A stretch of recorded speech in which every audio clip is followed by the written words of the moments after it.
હે guys, welcome to my Sunday vlogs. ચલો એકવાર ફરીથી ક્યાંક ફરવા જઈએ.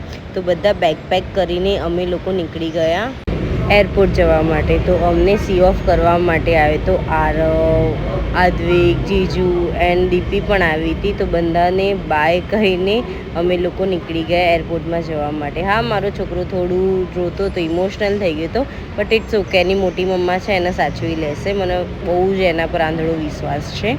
એક ફ્લાઇટ પકડીને અમે પહોંચી ગયા સિંગાપોર, અને પછી સિંગાપોરથી અમારે લેવાની હતી બીજી ફ્લાઇટ. બીજી ફ્લાઇટનો ટાઈમિંગ એટલો નજદીક હતો કે અમારે ટર્મિનલ સુધી દોડીને ત્યાં પહોંચવું પડ્યું. હવે તો તમને સ્ક્રીનમાં દેખાઈ જ ગયું છે કે અમે ક્યાં જઈએ છીએ ફરવા માટે.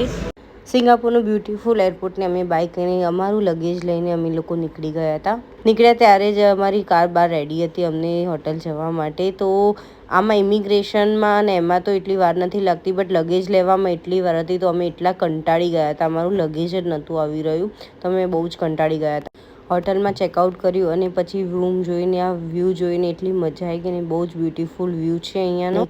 અને ક્રિસમસ આવી રહી છે, તો અહીંયા ક્રિસમસનું ડેકોરેશન બી ચાલુ થઈ ગયું. ચલો મળીએ બીજા બ્લોગમાં. Thank you so much.